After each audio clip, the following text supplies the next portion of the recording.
Dari Bandara Internasional Kuala Namu, Sumatera Utara, kita akan kembali juga membahas bagaimana prediksi perang Iran-Israel di tengah bayang-bayang dukungan Amerika Serikat.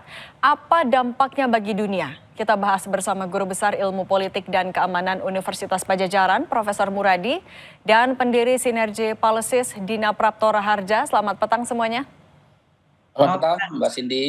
Saya mau ke Mbak Dina dulu. Mbak Dina, armada militer AS sudah dikerahkan ke area wilayah di area Timur Tengah, semakin mendekat ke Iran. Apakah ini bisa dibaca sebagai jawaban Presiden Trump soal sikapnya apakah akan turut serta dalam perang Iran-Israel?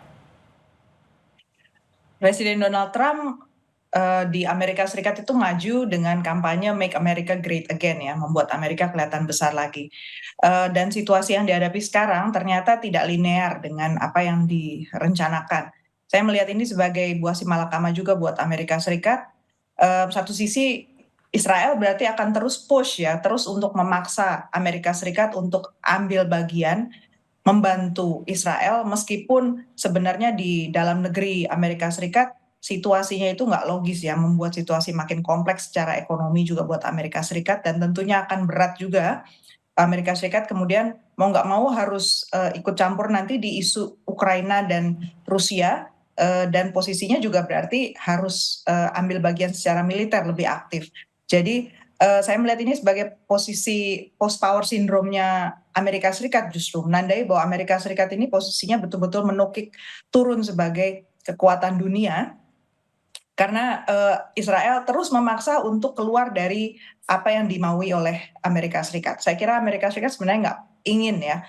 Faktanya seperti apa, hanya Donald Trump yang tahu nantinya akhirnya seperti apa. Nah, tapi Mbak Dina, Trump juga kan bilang akan menentukan sikap dalam 2 minggu. Tapi dalam 2 minggu itu dia juga bilang kalau nggak akan ada yang tahu saya mau apa. Nah, apa yang akan mempengaruhi jawaban ataupun juga sikap dari Trump? Iya atau tidak ikut campur? Tapi jangan dijawab dulu Mbak Dina, kita akan lanjutkan lagi seusai jeda.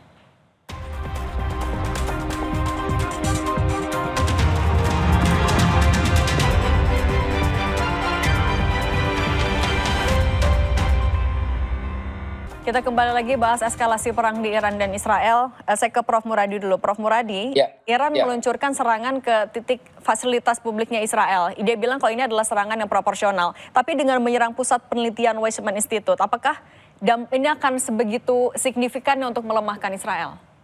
Ya, kalau melihat polanya, ini kan mereka mengikuti apa yang Israel lakukan. Jadi selain sifatnya abstrak, targetnya tidak kemudian tidak fokus, yang kemudian juga kemudian mereka mengikuti apa yang dilakukan oleh Israel dengan misalnya menyerang basis-basis lembaga riset, basis pusat militer dan sebagainya. Karena saya kira dua hal yang penting dalam konteks ini adalah pertama, ini menyangkut akan panjang, kalau bicara perang ya akan panjang, jadi tidak akan membayangkan misalnya ini akan sama seperti ketika Amerika Serikat menyerang Irak gitu ya. Ini mungkin akan agak panjang, mungkin sepanjang Ukraina, kalau memang misalnya Amerika Serikat ragu-ragu tadi untuk masuk ke dalam kancah peperangan. Karena memang ini saling menunggu kan. Kalau kita lihat misalnya Pak Prabowo kemarin ke Rusia juga dalam bahasa yang paling penting, sebenarnya Rusia juga masih menunggu apa yang kemudian respon dari Amerika Serikat. Apalagi misalnya saya setuju dengan Mbak Dina tadi bahwa konteks internal dalam negerinya Amerika Serikat jauh lebih strategis buat Trump ketimbang misalnya kemudian mereka melakukan langkah-langkah yang jauh lebih tidak populis, minimal di mata negara-negara yang lainnya, terutama misalnya di Eropa dan seterusnya seperti itu. Nah, menunggu sikap dari Rusia ini, apakah Mbak Dina dalam 2 pekan ini sikap Rusia, Tiongkok ini juga akan menjadi pertimbangan apakah AS akan ikut campur? Kalau menurut saya, ya, Putin itu udah bilang dia punya komunikasi langsung dengan Israel bahkan, karena dia sudah punya proyek di Iran. Ini punya semacam tanda sebenarnya, dan Putin nggak pernah jawab straight, nggak pernah jawab langsung to the point tentang apa yang mau dia lakukan. Karena satu, sebenarnya secara logis, Putin itu masih repot dengan perang di Ukraina, dan ujungnya juga belum kelihatan. Bayangkan betapa rumitnya kalau dia terikat satu hal lain yang bahkan perdamaian sekalipun, ya, seperti orang suspek gitu ya, duga dia bakal terlibat, itu kan sebenarnya malah makin membuat langkah dia berat di Ukraina.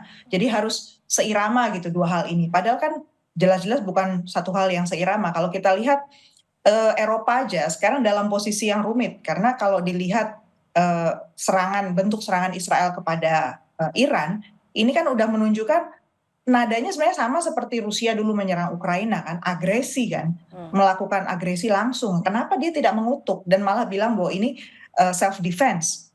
Jadi artinya sebenarnya negara Barat dan Amerika Serikat yang notabene menjadi hegemon ini selama ini, itu dalam posisi yang kemakan mulutnya sendiri gitu ya, kasarnya begitu.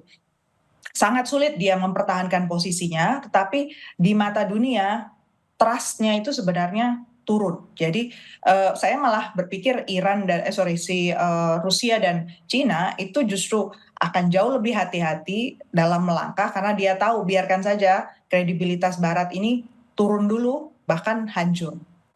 Kalau Prof. Muradi, dengan sikap negara-negara besar yang belum ada yang pasti nih, nggak ada yang jelas nih jawabannya, apakah ini menandakan perang ini akan semakin rumit atau justru ya sederhana, semakin bisa dibaca arahnya?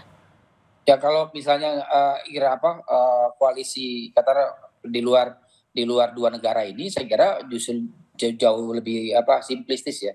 Kalau istilah sampai bercandanya itu lebih rumit kemudian memperdebatkan ijazahnya Pak Jokowi ketimbang kemudian perang antara Israel dengan Iran.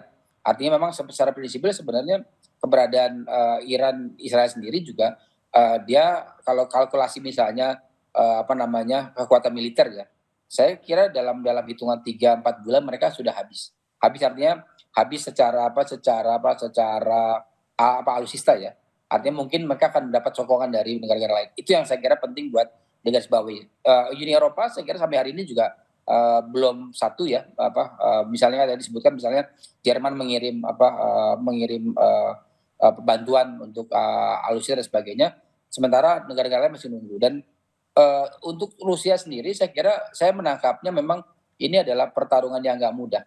Karena buat mereka paham betul misalnya Donald Trump tidak dalam posisi yang memang nyaman dengan kondisi hari ini. Betapapun misalnya komunitas Yahudi di Amerika Serikat juga berharap betul misalnya mereka bisa ditopang oleh kekuatan Amerika Serikat. Karena kalau membiarkan seperti hari ini, saya khawatir misalnya katakanlah ya terjadi peperangan darat begitu, maka ini bukan cuma Iran dan Israel yang akan terlibat secara langsung ya, tapi misalnya negara-negara di level di Timur Tengah. Paling tidak misalnya perang tahun 67 itu bisa jadi bukan tidak mungkin kejadian lagi walaupun minim dukungan dari kekuatan yang sifatnya real. Karena hari ini misalnya Pak Israel jauh lebih banyak menggunakan pendekatan intelijen ketimbang misalnya pendekatan yang sifatnya terbuka seperti itu, Bang. Oke, yang pasti deeskalasi ini menjadi harapan semua kawasan.